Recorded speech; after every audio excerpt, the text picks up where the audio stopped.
चारधाम यात्रा शुरू हो चुकी है। इस यात्रा में श्रद्धालुओं का रोज एक नया रिकॉर्ड बन रहा है। चारधाम में से एक है बद्रीनाथ धाम। बद्रीनाथ धाम के कपाट विधि विधान, मंत्रोच्चार व सेना बैंड की धुनों के साथ खुल गए हैं।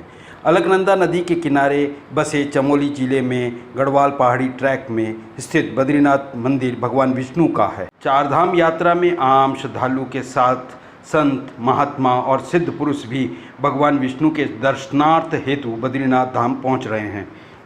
बद्रीनाथ धाम जा रहे श्री श्री 1008 महामंडलेश्वर मनोहर दास जी महाराज से हमने बद्रीनाथ की महिमा के बारे में जाना। आपने बहुत अच्छा प्रश्न किया। यात्रा, देखिए, यात्राएं मनुष्य के जीवन में चलती रहती हैं। कुछ यात्राएं ऐसी होती है जो कि व्यावसायिक यात्रा कहलाती हैं, जो केवल व्यक्ति बिजनेस के हिसाब से यात्रा करता है, तो उसका एक ध्येय अलग होता है, उसका एक मोटो अलग होता है।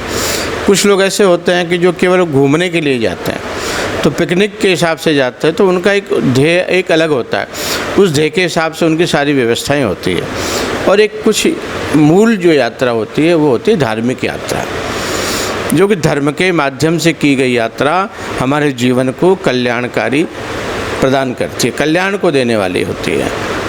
ये चार धाम एक ऐसे धाम है जिसमें धर्म, अर्थ, काम और मोक्ष चारों ही चीज़ें हमें यहाँ इस उत्तराखंड में प्राप्त होती हैं।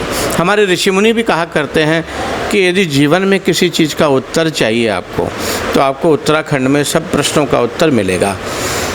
धर्म भी मिलेगा, अर्थ भी मिलेगा, काम भी मिलेगा, मोक्ष भी मिलेगी। इसके लिए ये चार धाम बहुत ही उपयुक्त है।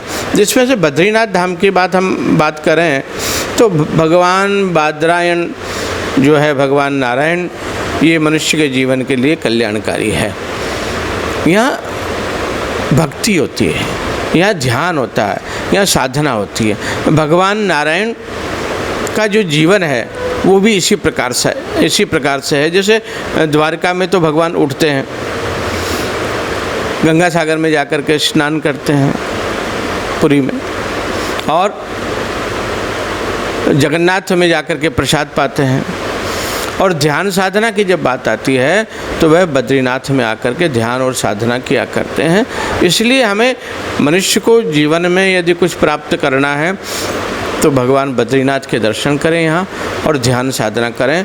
बद्रीनाथ के क्षेत्र में बताया गया है कि मनुष्य को कम से कम बोलना चाहिए और केवल निरंतर सतत प्रयास करते रहना चाहिए कि केवल भगवान के नाम का सुमिरन करें। ओम नमो भगवते वासुदेवाय, अथवा गुरु के द्वारा दिए गए मंत्र का अन्य जितने भी मंत्र हैं जिसके प्रति आपकी सच्ची आस्था, निष्ठा और विश्वास हो, उसका जाप करें यहाँ।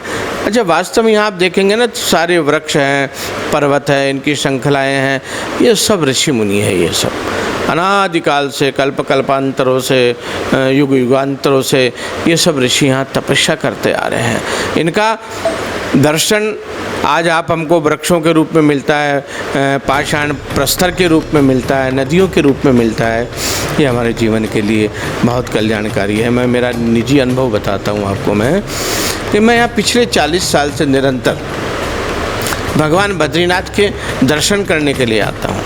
लेकिन जब भी मैं यहाँ आता हूँ, जब भी मेरे जीवन में अलौकिक कई प्रकार की घटनाएं ऐसी घटती है कि जो आश्चर्यचकित होती है। अभी पिछले साल की बात बताऊँ, हालांकि कोरोना था और था, लेकिन ठाकुर जी की कृपा से कुछ ऐसा समय निकला उसमें कि मैं आया यहाँ, और बद्रीनाथ से जैसे ही मैं वापस लौट रहा था तो एक महात्मा बड़े अजीब व गरीब से मुझको मिले और वो बोल रहे थे कि मेरे को हेमकुंड तक छोड़ दोगे।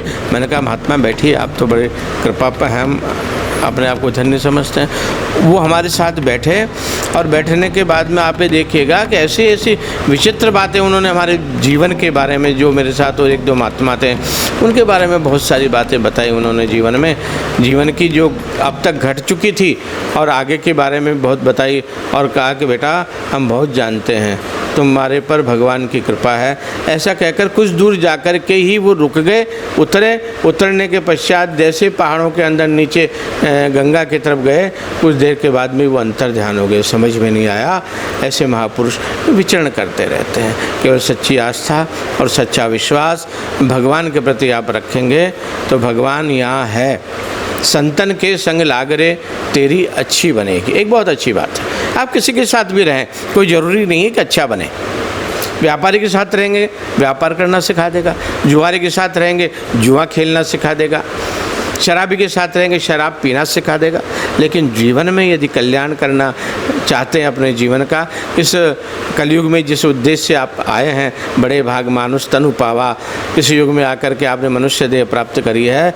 इस मनुष्य देह के माध्यम से अगर आप अपना जीवन का कल्याण चाहते हैं तो केवल संतों के संग लग जाइएगा। संतों के संग लगने से आपका स्वतः ही सांसारिक कर्म भी हो जाएगा और उसके साथ साथ ही आपका आध्यात्मिक कर्म भी हो जाएगा। तो इससे क्या होगा, आपका ये जन्म भी सुधरेगा और आगे आने वाला भी जन्म सुधरेगा। मैं मेरे निजी अनुभव से भी कहता हूँ, बद्रीनाथ की यात्रा जरूर करें। कम से कम सामान लाएं, ज़्यादा सामान लेके आने की भी कोई ज़रूरत नहीं है। अपनी झोली, माला, संध्या वंदन, पूजन पाठ का सामान जरूर साथ रखें, हल्का सा ओढ़ना बिछाने का, और जैसे गुड़ है, चने हैं, थोड़े से ड्राई फ्रूट है, बस कभी कभी बीच बीच में थोड़े से लेते रहिएगा और भगवान के गुणगान करते रहिएगा। विज्ञान ने बहुत बड़ी तरक्की करी है, साधन बहुत सुलभ हो गए हैं। हम किसी भी प्रकार के साधनों के माध्यम से भगवान के दर्शन करने आ सकते हैं और अपने जीवन को कृतार्थ कर सकते हैं। इस आपके चैनल के माध्यम से, जो बीबी चैनल है, उसके माध्यम से सभी दर्शकों को जय बद्रीनाथ, जय बद्री विशाल। सर्वे भवन्तु सुखिनः, सर्वे सन्तु निरामया, सर्वे भद्राणि पश्यन्तु, मा कश्चित् दुःख भाग् भवेत्। ओम शांति ही, ओम शांति ही, ओम शांति ही। मुझे महामंडलेश्वर मनोहर दास कहते हैं। जयपुर राजस्थान से हम लोग यात्रा के लिए आए हैं और जन कल्याणार्थ वहाँ जाकर के हम कुछ यज्ञ भी करेंगे, जिससे कि भगवान सबको सद्बुद्धि, सद्विवेक, सद्ज्ञान का प्रस्ताव रखे, सद्ज्ञान सदाचार सबको मिलता रहे। इसी उद्देश्य से हम भगवान का दर्शन करने के लिए जा रहे हैं। धन्यवाद महाराज जी, बहुत बहुत धन्यवाद समय देने के लिए।